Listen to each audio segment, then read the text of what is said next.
Our journey begins in Panama, on the island of Colón. We're landing in the island capital, Bocas del Toro. The island is green, covered in thick jungle, actually a true holiday paradise. But then plastic bottles, a whole mound of them. Plastic is a problem on the island. There is no recycling system. Robert Bezeau is battling against the plastic waste. The locals either burn it or just let it rot. This takes 450 years. I'm sad that this is going on everywhere on the planet. This will make you realize we are 7.3 billion humans on the planet now. If each of us would drink only 1 bottle a day, that equals to 2.66 trillion bottles a year. Robert's mission? Giving old plastic bottles a new purpose. And he will show us on his property how he is intending to do so.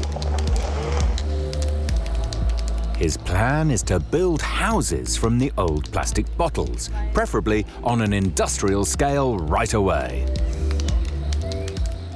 Our dream is to build 120 houses out of plastic bottle from garbage. It will be a green, sustainable village.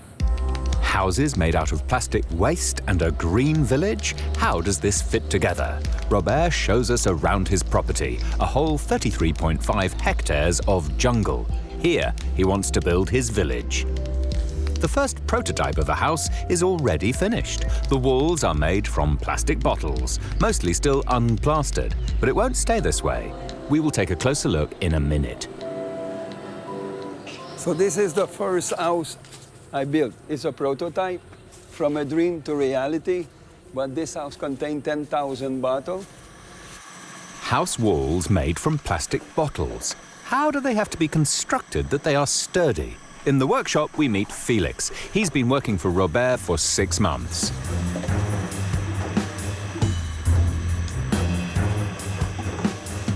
Inside it, the plastic bottles are so tightly packed that there are almost no spaces left between them. This is one of the major pieces of the system.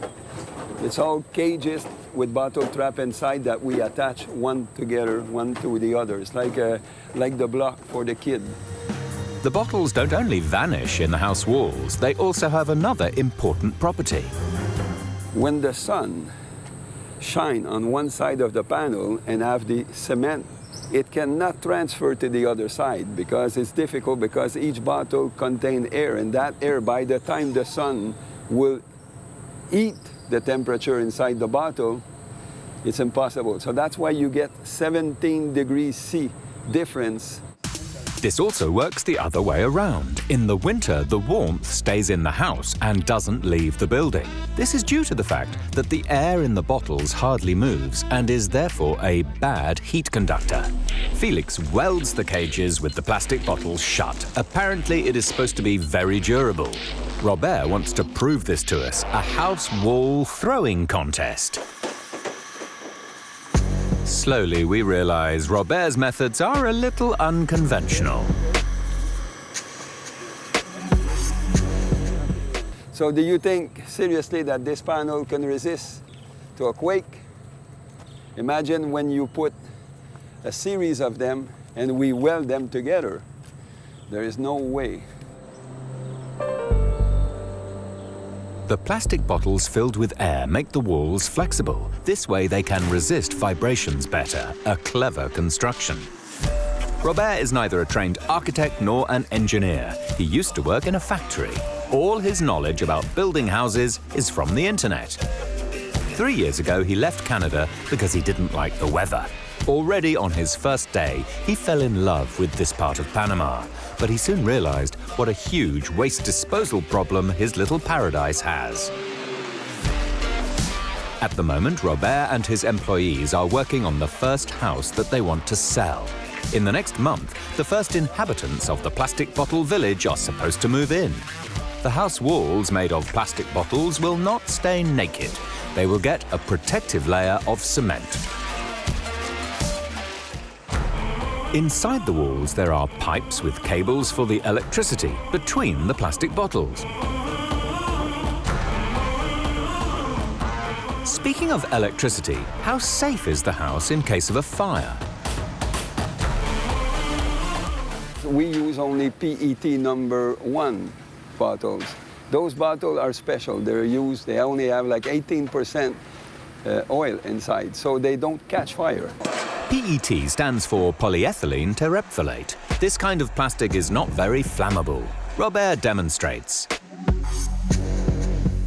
But should it ever catch fire for whatever reason, Robert has even installed a sprinkler system on the inside of the wall. And what do the locals think about Robert and his plastic bottle houses? We ask employee Felix. Primero, para todas las personas, nosotros estábamos locos, porque nunca se había construido una casa con estos diseños, con este tipo de material. Pero poco a poco fuimos adquiriendo un poco de experiencia y hemos mejorado toda la estructura y el sistema de construcción. The weather has changed. But still, the new inhabitants want to visit the building site of their new home. Jeff and Justine are expecting a child. When it is born, they will move into the house with their baby. And that is already next month. Here will be the room for your baby. From that column here, we're going to build a wall coming up to here. And then your kitchen. It only takes 50 days for the house to be completely finished. But how did the two come up with the idea of moving into a house made of plastic bottles?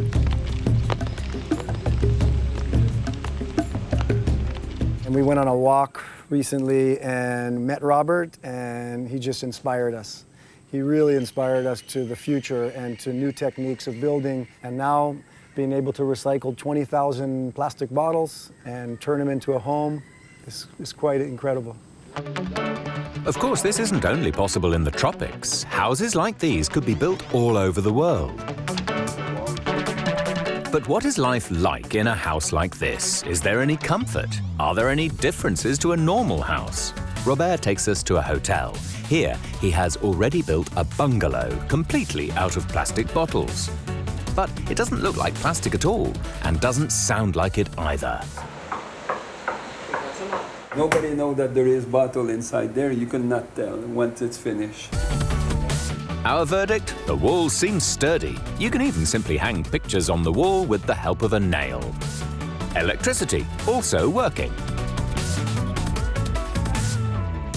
And this is supposed to become Robert's new home, a castle made of plastic bottles. But he has a lot more planned. My plan for the future is to train people from all over the world to be able to do the same thing. I dream that they go back to their respective countries and start to do the same thing, and they could show other people, and we could increase the usage of the plastic bottle into construction of houses. We think that Robert's idea of building structures out of plastic bottles is fantastic. For him to be able to carry on, we gladly leave our empty water bottles behind.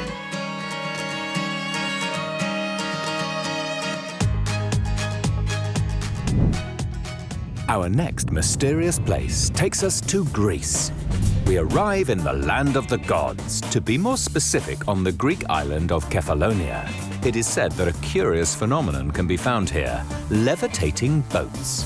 Apparently very close to the idyllic coastal town of Sami. But the boats that are harboured here definitely aren't levitating. Therefore, we're driving to the Melisani cave.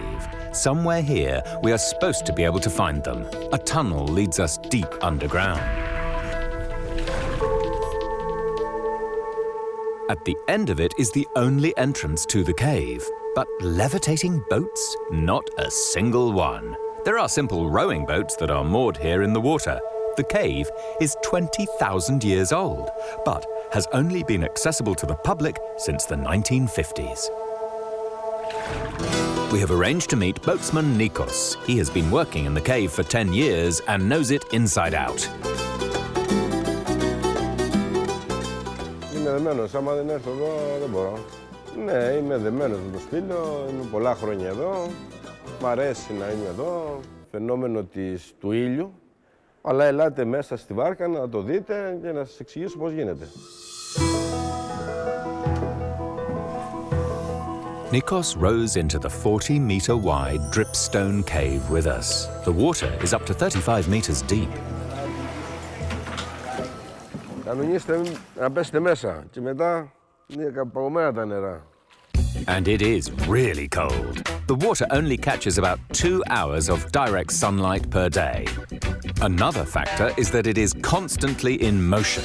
Αυτό το νερό έρχεται από το αργοστόλι, από τη θάλασσα του Αργοστολιού, ένα σημείο που λέγεται Καταβόθρες. This is the first mystery about the cave. The seawater vanishes in a hole on the other side of the island and travels across it underground. 2 weeks later, it reaches the cave that is about 30 kilometers away. The crazy thing about this is that the water seems to flow uphill, but nobody knows why. Αυτό θεωρείται από επιστήμονες φαινόμενο. Είναι φαινόμενο. Είμαστε 2 μέτρα πάνω από τη θάλασσα και όμως έρχεται νερό μέσα. Θεωρείται φαινόμενο. Mystery number 2, levitating boats. But we aren't doing so with our boat yet. This is what it should look like. Are we doing something wrong? Γιατί δεν έχει βγει ο ήλιος καλά. Θέλει να έχει τον ήλιο κέντρο, από πάνω, να πέφτει στο νερό και να κάνει αυτό το φαινόμενο της βάρκας. For this to happen, the sun has to be perpendicular, and it mustn't be cloudy. The chance of seeing levitating boats therefore only exists for an hour and a half every day. Nikos is used to waiting. 45 μάστοροι και 60 λαγουρέντες. While we are waiting for the sun, Nikos shows us his unusual working environment.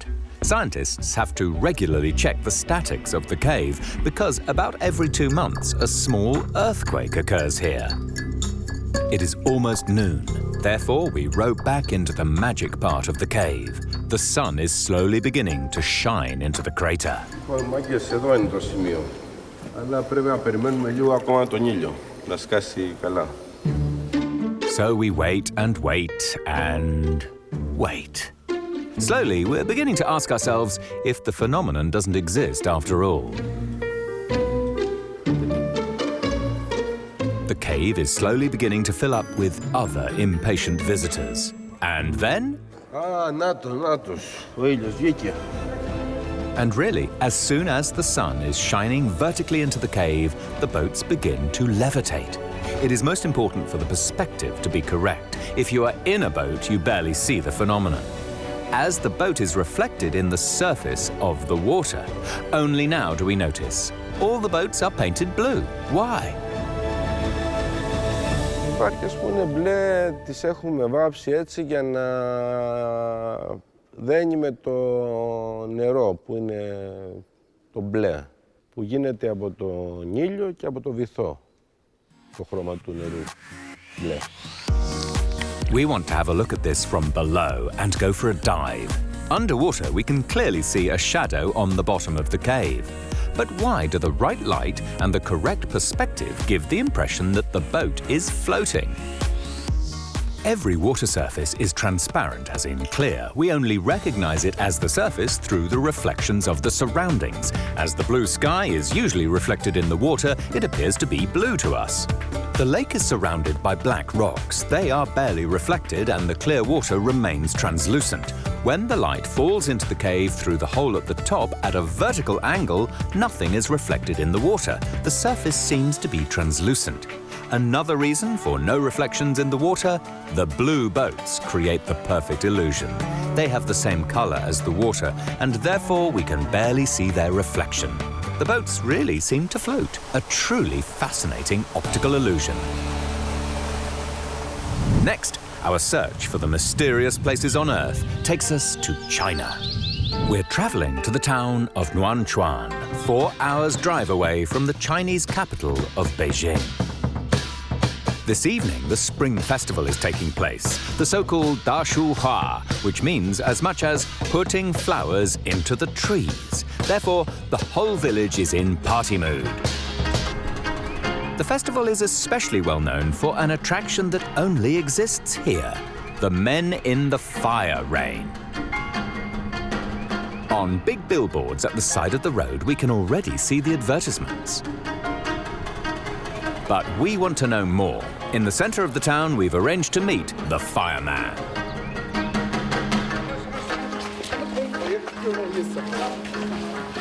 哎，师傅你好，这个上面是你吗？啊，是对的，你这个在干什么？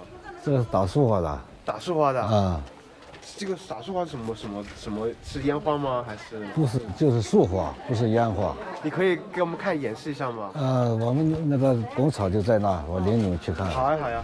So he is a blacksmith. Wang De should then probably know his way around fire. 什么是花？你是什么的？哈哈，我这 Here, a traditional coal furnace is still used. But before everything can begin, the furnace needs a protective layer of damp soil and ash.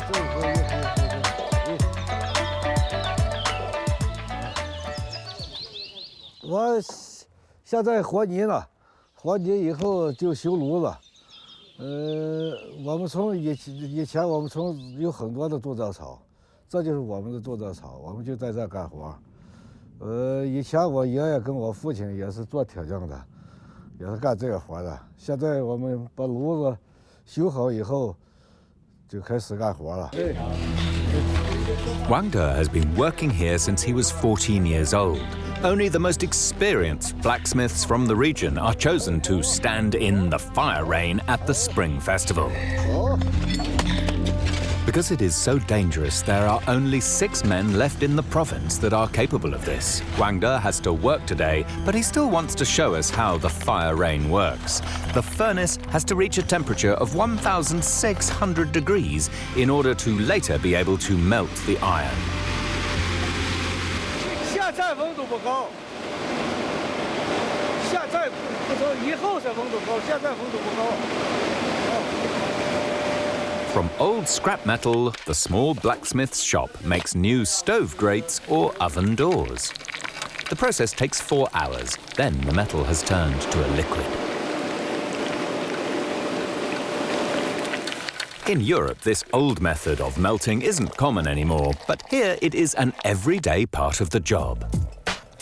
The hot metal cools down very quickly and forms lumps. Wang De needs to hurry. Beneath the holes, there are molds for the oven grate. The liquid metal has to cool down for 5 minutes in the earth mold, and then the grate is finished. Another reason why this traditional form of working is dying out. Despite the constant danger, the work pays very badly.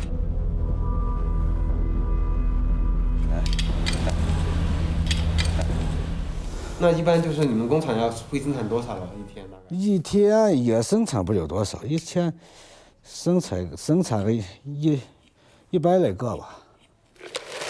With the remaining liquid metal, Wang De wants to show us what is behind the shower of sparks. Our camera team has to keep a safe distance. The liquid metal melts through any clothing and can cause serious burn. 今天我们上班把剩下的铁水，我们在墙上再练习一下，因为正月13开始打树花，有很多的观众。 Just as a reminder, the liquid metal has a temperature of 1,600 degrees. 原理是生铁，化了水以后，打出来的花是铁，再不行了，不能没了。你就是你做练习的时候有没有受伤啊？也有受伤，练习的时候也受伤。 情口很多的，不怕，没事，怎么不痛？特别。But why do they do this? 500 years ago, there were over 150 blacksmiths in Huaquan, as there was a very large iron deposit in the region. For New Year, it is traditional in China to have fireworks. But the poor Smiths didn't have any money for expensive rockets. For this reason, they already developed their own kind of fireworks 500 years ago, out of liquid iron. The metal for this was donated by the villagers, and this is still the same to this day.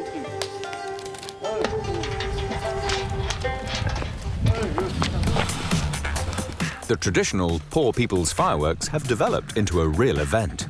The blacksmiths still wear a traditional sheepskin and they use a ladle carved from a willow tree.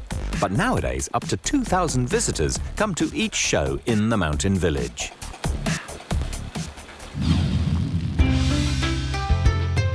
It is 12 o'clock. In China, this means lunch. At home, Wang De lives in a little house with his wife, Zhu Qin, and his 18-year-old son, Peng Cheng. Mother Zhu Qin is a housewife. When she met her husband, he was already a fire thrower. What does she think about her husband's dangerous job? 经常是担心他蹦到那天个，经常晒他。 但是这会看的人挺多啊，也出了名了，我挺自豪。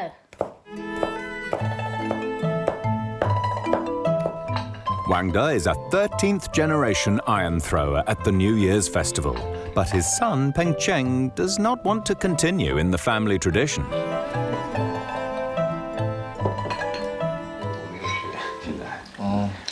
打扫呀，那把打扫我还挺自豪的，不管太危险，所以我没去。有点害怕。But at least Peng Cheng comes along to collect the iron for the big event tonight. 有飞跳吗？有飞跳吗？ The people in Nonghuang especially save up their old iron for this festival. Traditions carry a great importance in China.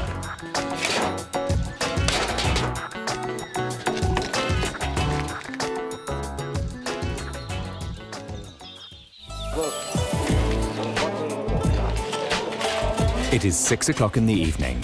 In 1 hour, the big spectacle will begin. Wang De and son Peng Cheng are preparing the furnace.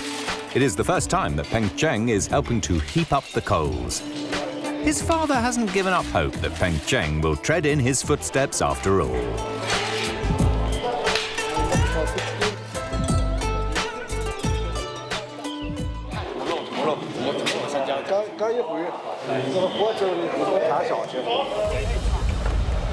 For the annual festival, the village has even built a small stadium.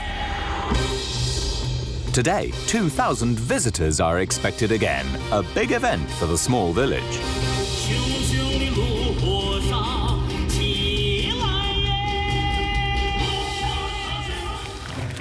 Behind the stage, the iron has melted. For Wang De, it is now time for his big performance. The most important tool, the ladle made out of hard willow tree wood.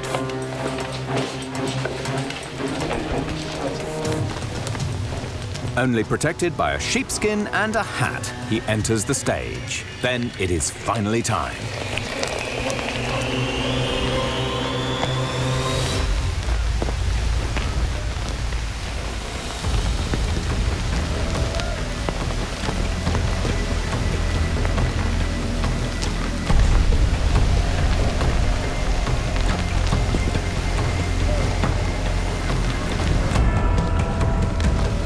Peng Cheng is closer to the action this time, but he still hasn't quite come to terms with all the sparks flying around. Wang De is in the fire rain for almost a whole hour. Then the show is over.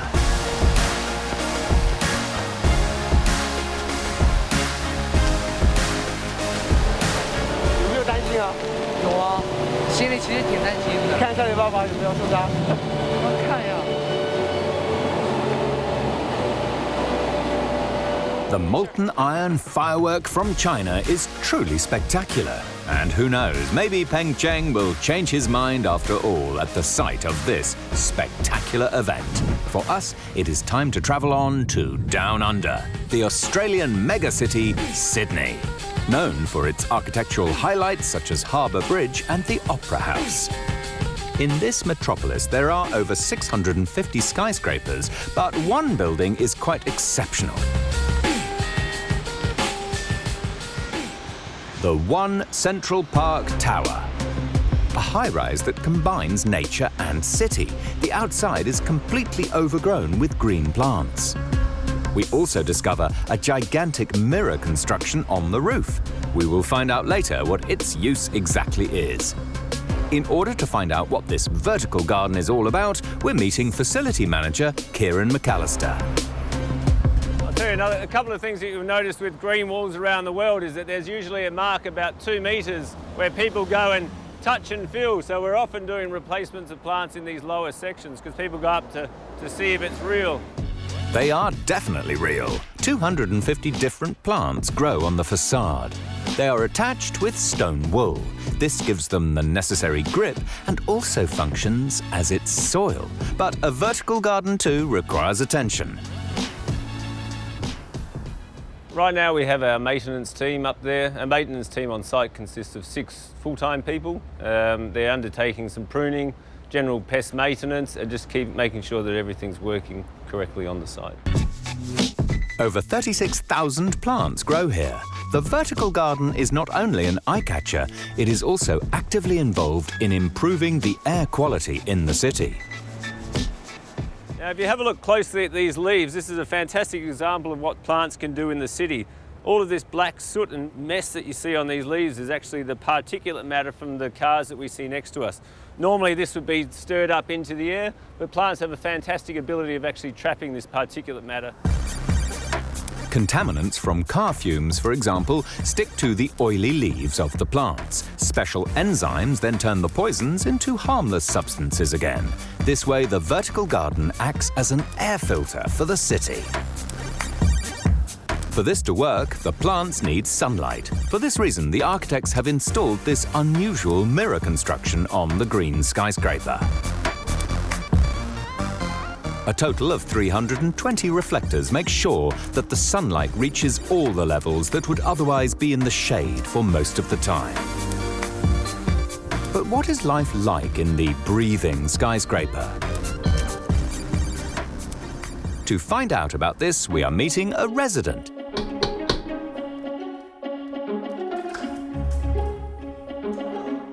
Kenneth Lindstedt has been living on the 12th floor with his family since the building opened.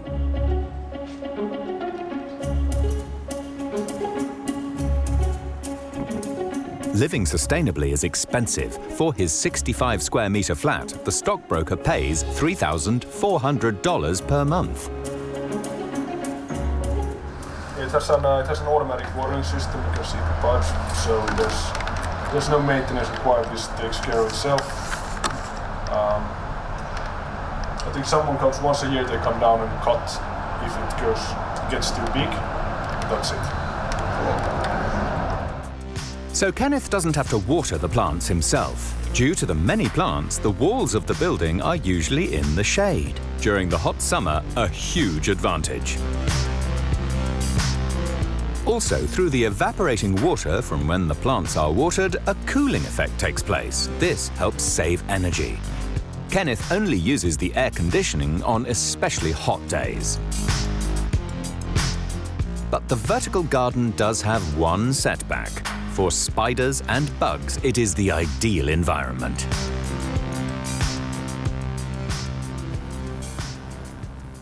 This is Sydney, so there are many more spiders in other apartments. I think this apartment, because it's new, is fairly insect-free. I think we've seen 2 spiders. The house also has its own water purification plant watering system and toilet. Both use recycled water. This way, the water consumption of the house is even lower than that of normal houses. Kenneth can check his water and energy usage via an installed home panel. You can look at information that electricity, how much we've used, cold water, warm water. The green skyscraper of Sydney, a landmark for what our future could look like. Our journey takes us on to the Ukraine.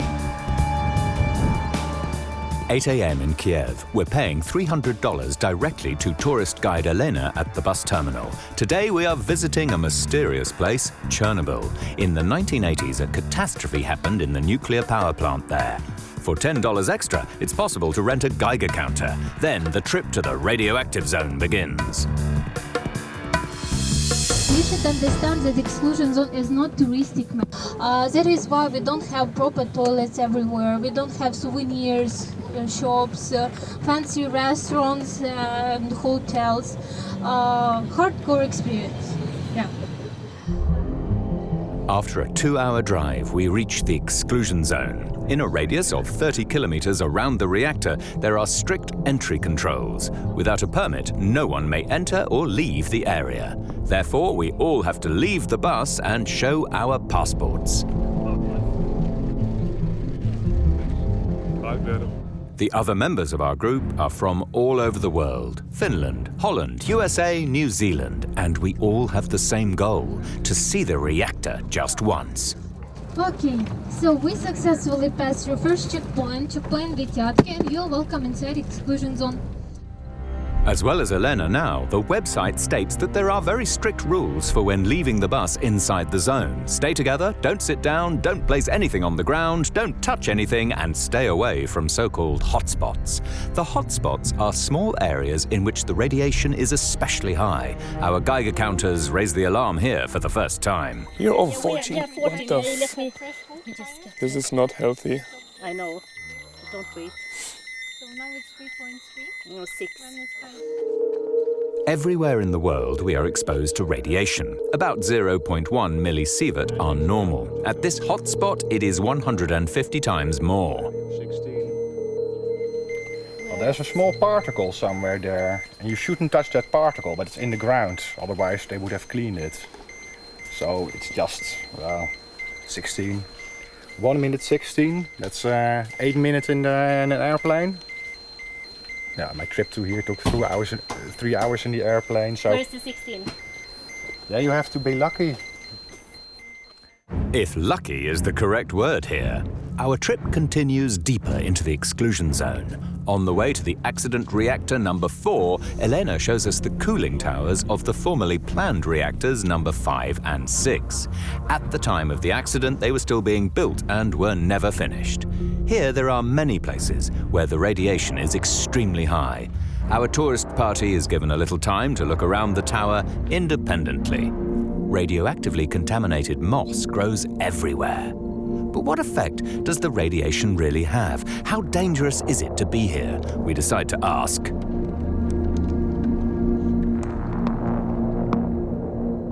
Yeah. Now we have like 2 or 3 or 4, oh no, it's 1. But over there it's very high. But It's not very high, it's the same level as in airplane. It was like 5 or 6. 3, some puts, yes, we're inside 10-kilometer exclusion zone, maybe 1 kilometer away from the reactor, so that is okay. Why. But it's nothing dangerous actually. Really? Yes. Okay, so when there's like a 4, it means it's like sitting in an airplane. Yeah? Yeah? It is true that during a flight we are exposed to a similar amount of radiation, which is classified as harmless for pilots and frequent flyers. Almost as if to prove her point, next Elena takes us to an abandoned village to meet a so-called resettler.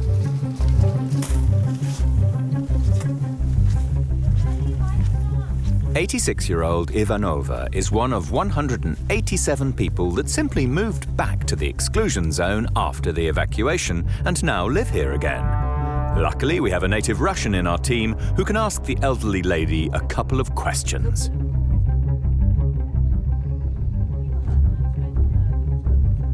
Вас тут очень напрягают посетители, мешают вам? Посетители мои приятели. Так что извините.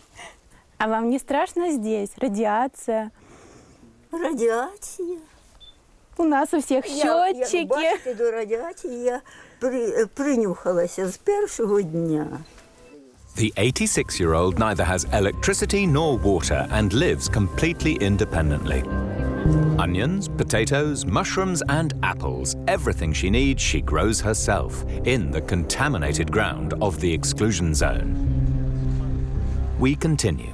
Only a stone's throw away from the reactor is Pripyat. 49,000 people lived here in the town at the time of the accident. All of them were evacuated within 3 hours. The only thing that is left now is a radioactively contaminated ghost town. The amusement park is the world-famous symbol for the dramatic scale of the event.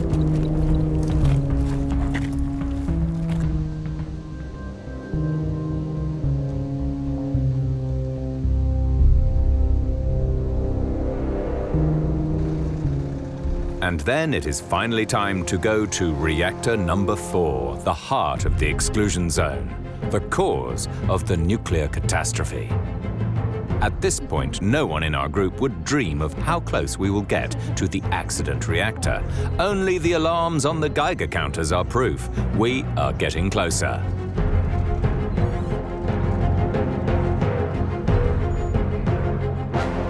Not even 300 meters away from the scene of the accident, the bus stops. This is as close as we can go to the nuclear power plant that was concreted over 30 years ago. And really, the radiation isn't any stronger here than, for example, at the cooling towers that we visited this morning. The atmosphere is depressing. Almost no one is taking pictures. The accident and all its effects on the people and the environment seem to be palpable here. On our drive back, it is also remarkably quiet on the bus.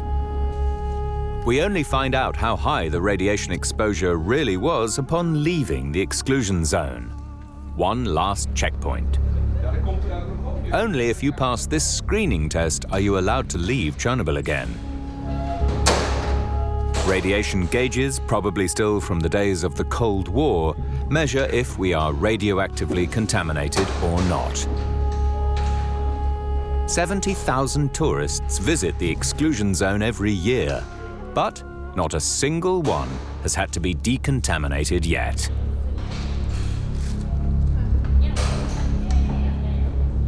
And really, during one day in Chernobyl, we have picked up less radioactive radiation than during a 2-hour flight. We leave the scene of the accident feeling astonished as well as very thoughtful. Our search for mysterious places takes us on to the US state of Pennsylvania. We are in a ghost town without houses or a postcode. Not even the sat-nav works here. Its name, Centralia. The whole region carries the markings of coal mining, but in 1962, an underground coal fire breaks out that obliterates the whole town. Since then, the fire has been spreading underground. Of the once 1,300 people, there are only 9 left now. My name is Harold Mervine. I'm a resident of Centralia. It took a whole year to gain Harold Mervine's trust in order for him to step in front of the camera. Hello, Harold. Hello. My name is Julia. Usually, the remaining 9 residents don't speak out publicly anymore, but we were able to convince Harold.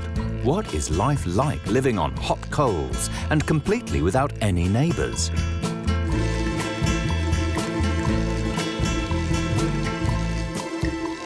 I mean, look around outside. I mean, it's a beautiful location, and it's quiet. Not that I'm that rowdy, but, you know, I could have my music up as loud as I want, and I'm not going to interfere with anybody.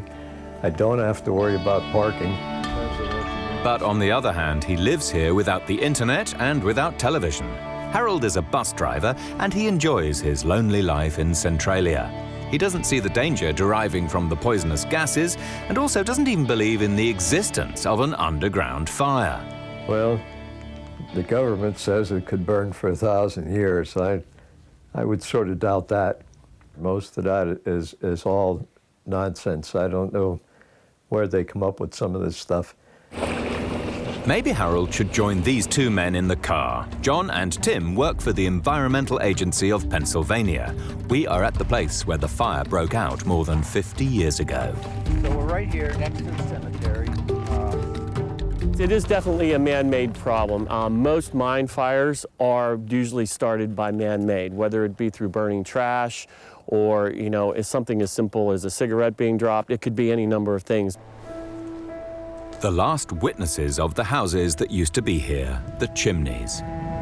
The two of them are in Centralia once a month in order to conduct a so-called monitoring. They assess the smoke and measure the temperature in the center of the fire. Apparently, it is over 1,000 degrees hot there. Our reporter can feel it too. It can get hotter depending on what's going on underground. But how could it even get this far? In 1962, a landfill site catches fire. The fire spreads to the coal mine. Coal has the ability to ignite itself. If it comes in contact with oxygen through cracks in the surface or through a mine, for example, a chemical reaction takes place. If the heat then builds up and reaches over 80 degrees, a fire breaks out. Experts assume that the underground coal fire grows by 15 meters every year.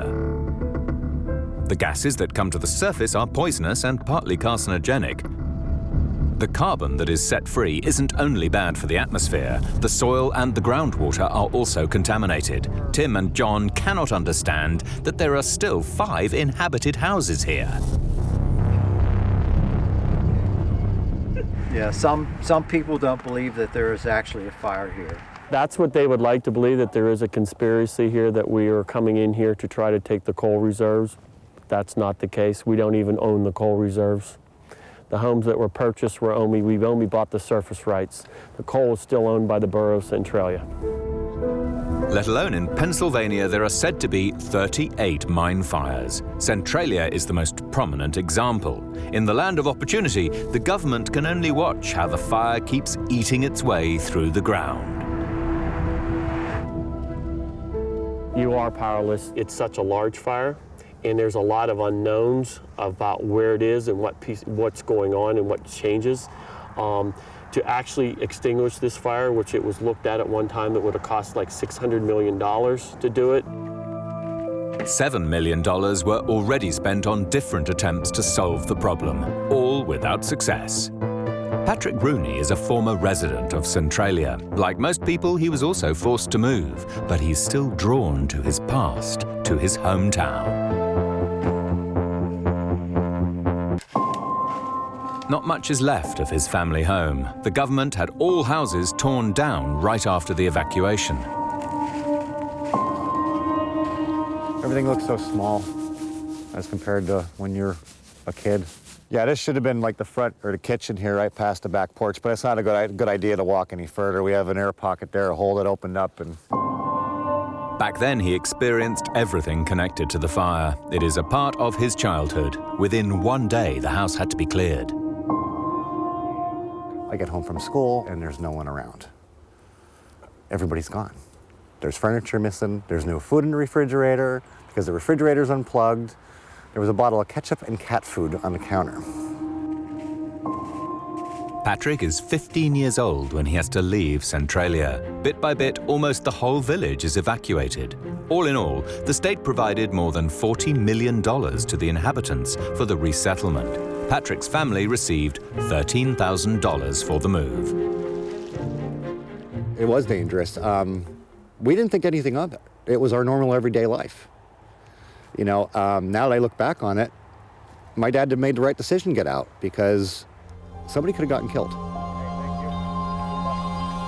Apart from the carbon monoxide, the smoke from underground also contains 60 other compounds. Our team is struggling with the gases, as opposed to Patrick. No, I can smell the sulfur. I wasn't able to smell that for years. Kind of miss it. Centralia, by now sadly a place for catastrophe tourists and hobby photographers. Once a month, Patrick goes to the former main road, the Highway 61, and collects rubbish.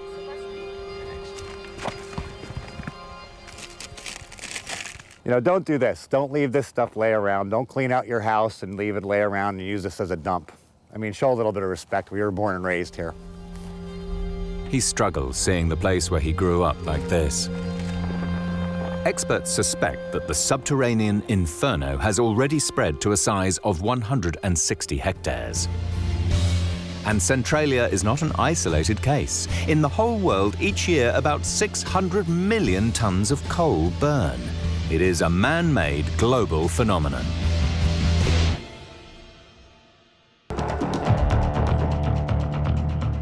But despite the risks, coal is sought after. This is also the reason why only a few kilometers from burning Centralia, coal is still being mined, and in quite a rustic way. The black gold still plays an important part for the region. Here, on the east coast of the USA, one of the biggest reserves of anthracitic coal is located. Roberta separates the coal from the stones. 100 tons of it arrive here every day. A tough job. I love my job, like rocks and stuff like that, so it's fascinating. Plus, it's gravy. For George, one of 12 miners, it is time to go underground for the next 10 hours. The tragedy of Centralia also occupies his mind. Well, you lost all the coal, you lost the town, so you have to learn from that. See you later. A lorry takes George 180 meters deep underground. Roberta controls the lorry. She works in 12-hour shifts, and she is the only woman here.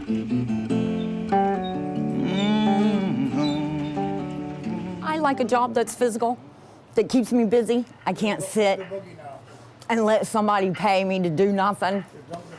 But now they're dumping the buggy. Today, most people here still live off the coal.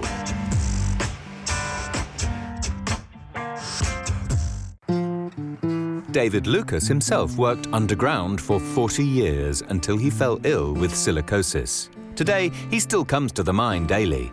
He doesn't want to accept that his beloved coal has been going up in smoke only a few kilometers away. Our government failed to know who the hell men are. Centralia has some of the best coal around here, and it's oceans of coal there. Why they're not digging it out to out it, I have no idea. There were different approaches to the problem, but none of them worked. The problem: if water was used, acid would escape from the coal, sink into the ground, and poison the groundwater. In this case, water would act like oil in a hot frying pan. It would accelerate the fire. The only method that would make sense would be to dig the whole fire out and break it into small pieces. Exactly with this method, the government of Pennsylvania is trying to get a grip on a coal fire about 400 kilometers away. Opposed to in Centralia, the fire here isn't underground, but at the surface. And you can really tell, the snow has already melted away here. It's getting warm here. I mentioned. It's like you're at the beach, except it's a rocky beach instead of being on a nice sandy beach. Kevin is the site's manager. The bulldozer digs up the hot coals and pushes them to the top so that they can cool off in the cold air. Altogether, 325 cubic meters of coal are moved here from A to B. Not an easy task at this poor visibility. He can see what's directly in front of him. So from a distance, it looks a lot worse for him than it actually is when he's in his cab himself. That's probably a matter of opinion. Fact is, here the government reacted immediately. Critics say that the reason for this is that the international airport of Pittsburgh is not even 2 kilometers away from the fire. The municipality have invested $1.5 million in order to protect the infrastructure and the passengers. Kevin is happy with the progress of the work. Imagine a barbecue, but a barbecue the size of 10 acres. So what you're dealing with isn't something that is very, very small. So on the left side, the west side, what you can see on the bottom is actually the floor of the coal seam. So that means that they have reached the end point. What we're going to do over here on the right, which is the north or the northeast side, is an area that we have not addressed yet. Already in a few months' time, the project is supposed to be completed and the coal should be extinguished. The state is demonstrating here that it has learnt from the catastrophe in Centralia. Back in the former town centre of the ghost town, only 5 houses are left here. Harold lives in one of them. He likes to think back to the good old days. It was just a nice, friendly atmosphere. Nobody ever locked their doors. You couldn't ask for a better place to live. There's so many changes, and so much of it's not for the better. For decades, there was a legal dispute between the inhabitants and the government. Harold and his neighbours even went to court because they didn't want to leave their houses. For a little while now, it has been clear Harold can stay. That in his neighbourhood there is only one other house left doesn't bother him. He knows exactly why the others were torn down. Well, that's part of the propaganda and part of the way that the state functioned. If they remove all visible signs, they thought that was going to break people's will, you know. If there was remains or ruins, there's a hope, you know. Back then, he refused to take the money for the resettlement. Harold loves his town. They tried their best to kill Centralia, but as long as there's still any of the former residents still here and breathing, this town won't die. Centralia is only one example of the worldwide phenomenon that probably won't be gotten to grips with anytime soon.